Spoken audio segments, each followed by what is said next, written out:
ముందుగా మన గురుగారైన పత్రిజీ గారికి శిరస వంచి పాదాభివందనలు చేస్తున్నాను.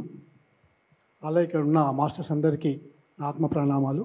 గురుగారితో నా ప్రయాణం ఎలా జరిగిందంటే, ఆయనతో ఎన్నో ప్రయాణాలు చేశాను, ఆయన దగ్గరుండి చూశాను. మనందరికీ తెలుసు, ప్రతిదీ మనకు అన్నీ నేర్పాడు. ఎక్కడి నుంచి అంటే ఎలా తినాలో ఇక్కడి నుంచి కూడా నేర్పాడు మనకి.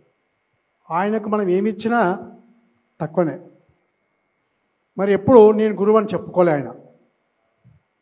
అలాంటి గురువు దొరకడం మనకు అందరికీ ఎంతో అదృష్టం. అలాగే నా జీవితంలో ఆయన రావడం, నేను ఆయన జీవితంలో పోవడం అనేది కూడా నా అదృష్టంగా భావిస్తున్నాను. ఇందాక ఆనంద్ ఒక మాట చెప్తాడు, నేను ఏ పని చేస్తే ఆ పేరు తనకు పిలిచారని.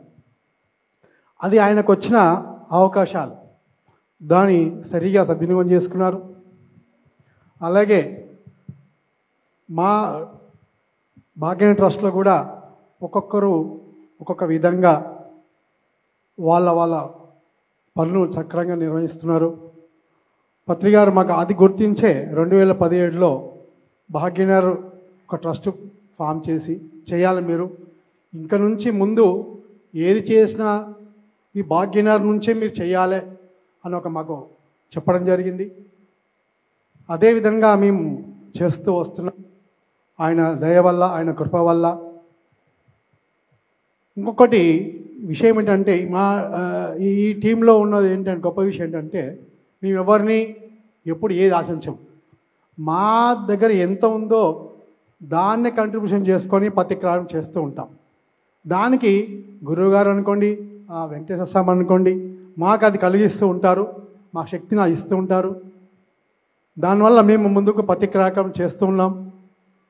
అలాగే మా ప్రతి ఒక్కరికి వాళ్ళ జీవితంలో సంపూర్ణంగా అన్నీ ఉన్నాయి కాబట్టి మేము చేయగలుగుతున్నాం. ఇది ఒక పత్రికారి కృప అనుకోండి, ఆ భగవంతుని యొక్క దీవెనలు అనుకోండి. ఇంకా ముందు కూడా అలాగే ఉంటుందని కూడా కోరుకుంటున్నాను. ఇంకా ఎన్నో కార్యక్రమం చేయాలని అనుకుంటున్నాను. ప్రతిదీ కార్యక్రమాన్ని ముందుకు తీసుకెళ్తూ ఉంటాం. ధన్యవాదాలు. Thank you.